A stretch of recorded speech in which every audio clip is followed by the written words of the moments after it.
தெய்வம் நீ என்று உணர் யூடியூப் சேனல் உங்களை அன்புடன் வரவேற்கிறது.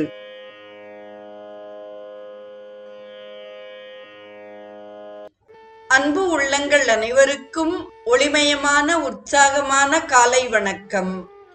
செங்கதிர் தேவன் சிறந்த ஒளியினை தேர்கின்றோம், அவன் எங்கள் அறிவினை தூண்டி நடத்துக என்ற ஆதவ பிரார்த்தனையோடு இன்றைய நிகழ்வு உதயமாகிறது. இன்றைய ஸ்ரீ சௌரம் நிகழ்வில் சஞ்சீவி கொணர்ந்த சிரஞ்சீவி முதல் பகுதி குறித்து நாம் சிந்திக்க இருக்கிறோம். அரக்கர்கள் கத்தி, சூலம், பரசு, ஈட்டி முதலான ஆயுதங்களை ஏந்தி வந்து வானரப்படையில் புகுந்தனர். வானர வீரர்கள் மரங்களை பெயர்த்து அவற்றையே ஆயுதங்களாக கொண்டு சண்டையிட்டனர். ஒவ்வொரு முறையும் மரங்களை கொண்டு தாக்கிய போது 7-8 அரக்க வீரர்கள் பலியானார்கள். சில வானர வீரர்கள் மலைகளில் இருந்து பாறைகளை பெயர்த்து அவர்கள் மீது எரிந்து நசுக்கிக் கொன்றனர். மற்றும் சிலர் அரக்கர்களை பிடித்து கைவேறு கால்வேறாக கிழித்து எறிந்தனர். பயங்கரமாக அந்த சண்டையில் அரக்கர்கள் பல பேர் மடிந்தனர். அங்கதன், நளன், சுஷேனன், ஆஞ்சநேயர் ஆகிய 4வரும் தங்களை எதிர்த்த தளபதிகளை கொன்று அவர்களைச் சேர்ந்த வீரர்களையும் நாசம் செய்தனர். உப்பரிகையிலிருந்து பார்த்து கொண்டிருந்த இந்திரஜித் கோபம் தாங்காது ரதத்தில் ஏறி யுத்தகளம் வந்தான். வில்லை எடுத்து அண்டம் கிடுகிடுக்க கர்ஜித்தவனாய் சர்ப்பாஸ்திரத்தை பிரயோகித்தான். அலை அலையாக வந்து விழுந்த சர்ப்பங்களைக் கண்டு வானர வீரர்கள் பயந்து பின்வாங்கினர். அதைக் கண்ட ஸ்ரீராமன் கருடாஸ்திரத்தை பிரயோகித்தார். கருடனை கண்ட மாத்திரத்திலேயே சர்ப்பங்கள் நாசமாயின. இந்திரஜித் வர்ணாஸ்திரத்தை பிரயோகித்து மேகங்களை வரவழைத்து மழையை பெய்வித்தான். ராமர் ஆக்னேய அஸ்திரத்தை பிரயோகிக்க அக்னியானது நீர் அனைத்தையும் வற்றச் செய்து விட்டது. இந்தவாறாக மேகநாதன் பிரயோகித்த அஸ்திரங்களுக்கு பதில் அஸ்திரம் பிரயோகித்து அவற்றை பிரயோஜனமற்றதாக ஆக்கியதோடு அவனுடைய ரதத்தை உடைத்து சாரதியையும் கொன்றார் ராமன். பின்னர் ராவணனுடைய மந்திரிகள் படைகளுடன் யுத்தத்திற்கு வந்து அங்கதன் முதலான வானர வீரர்களால் கொல்லப்பட்டனர். கும்பகர்ணனுடைய பிள்ளைகளான கும்பன், நிகும்பன் இருவரும் யுத்தத்துக்கு வர ஜாம்பவான் கும்பனையும் அங்கதன் நிகும்பனையும் கொன்று வெற்றி முழக்கம் செய்தார்கள். ராவணனுடைய பிள்ளை அதிகாயன் வந்து வீரகர்ஜனை செய்தான்.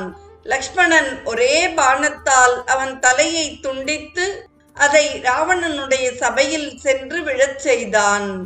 சோகத்தால் குமுறிய ராவணன் தானே யுத்தத்துக்கு வந்தான். கண்களில் கனல் பறக்க தனுசை எடுத்து நான் ஏற்றி சப்திக்கச் செய்தான். அதன் வேகத்தால் 8 திசைகளும் அதிர்ந்தன. யுத்த களத்திலே லக்ஷ்மணன் அருகில் விபீஷணன் நிற்பதை கண்டதும் அவனுக்கு தாங்க முடியாத கோபம் வந்துவிட்டது. அடே துரோகி, நீ அருகில் இருந்து முடுக்கிவிட்டு கொண்டிருக்கிறாயா? முதலில் உன்னை அழித்து விட்டல்லவா மற்றவர்களை கவனிக்க வேண்டும் என்று சீறி சக்தி ஆயுதத்தை பிரயோகித்தான். விபீஷணனை நோக்கி சீறி வரும் சக்தி ஆயுதத்தை கண்ட லக்ஷ்மணன் அவனை காப்பாற்ற சட்டென்று அவன் முன்பு வந்து நின்றான். பேரிடி போல அஸ்திரம் லக்ஷ்மணனுடைய மார்பிலே தாக்கியது. லக்ஷ்மணன் மூர்ச்சித்து விழுந்து விட்டான். ஒழிந்தான் துரோகி என்று மகிழ்ச்சியுடன் அரண்மனைக்கு திரும்பினான் ராவணன். விபீஷணனுக்கு பதில் தம்மீது லக்ஷ்மணன் அந்த அஸ்திரத்தை தாங்கிக் கொண்டது அவனுக்கு தெரியாது. யுத்த களம் முழுவதும் ஒரே பரபரப்பு. லக்ஷ்மணன் வீழ்த்தப்பட்டான் என்ற செய்தியை கேட்டு வானர வீரர்கள் கண்ணீர் விட்டனர். கண்கள் நீரை பெருக்க ஆஞ்சநேயர் லக்ஷ்மணனுடைய தேகத்தை கைகளில் தாங்கி வந்து ராமன் முன்னிலையில் வைத்து அழுதார். சுக்ரீவன் கதறினான். விபீஷணனோ தனக்காக அஸ்திரத்தை உடலில் தாங்கிக் கொண்ட உத்தமனை எண்ணிக் கதறினான். தூங்குபவன் போல கிடந்த இளையவனை கண்டு ஸ்ரீராமன் கலங்கிவிட்டார். அத்தனை பேரிலும் ஜாம்பவான் ஒருவரே உணர்ச்சி வசப்படவில்லை. அருகில் நெருங்கி வந்து லக்ஷ்மணனை பார்த்தார். லக்ஷ்மணன் உயிருடன் இருப்பதை கண்டார். ஹே ராமா, தாங்களே கண்கலங்கலாமா? இளைய பெருமான் உயிருக்கு ஆபத்து ஒன்றும் நேரிடவில்லை. மூர்ச்சையாகி கிடக்கிறார்.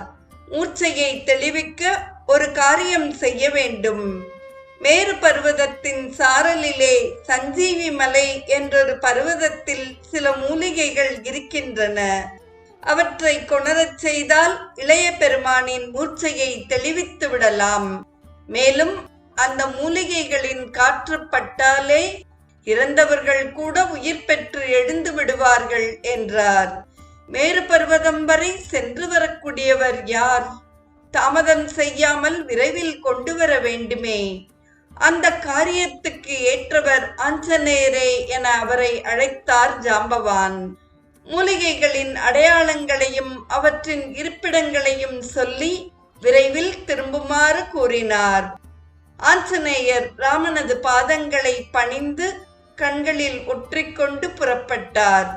சஞ்சீவி மூலிகைகள் கொண்டு வருவதற்கு ஆஞ்சநேயர் புறப்பட தயாராகும் செய்தி ஒற்றர் மூலம் ராவணனுக்கு எட்டியது.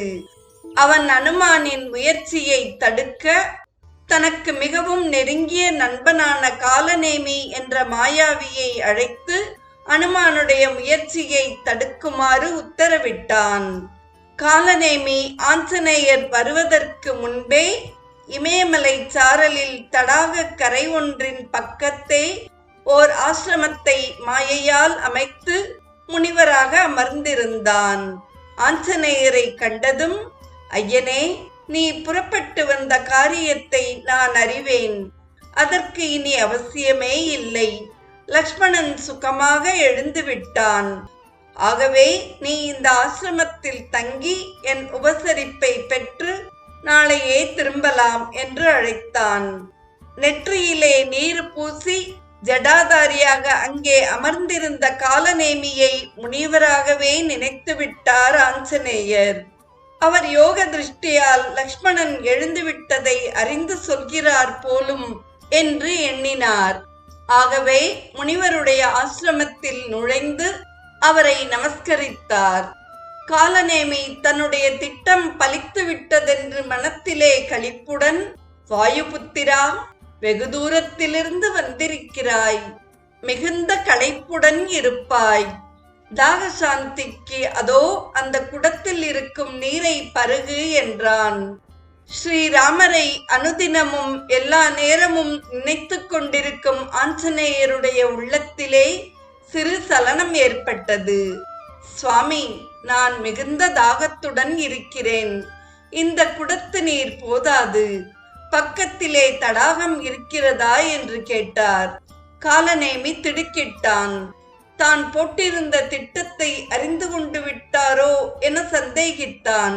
இருப்பினும் அதை வெளிக்காட்டிக் கொள்ளாமல், ஆஞ்சநேயா, லக்ஷ்மணன் பிழைத்து விட்டான். இருப்பினும் ராம காரியத்துக்காக உயிரிழந்த வானர வீரர்களை பிழைப்பிக்க வேண்டியதுதான் அவசியம். ஆனால் உன்னால் அந்த சஞ்சீவி மலையை சுலபத்தில் காண முடியாது. கந்தர்வர்கள் மாயையால் மறைத்து விடுவார்கள்.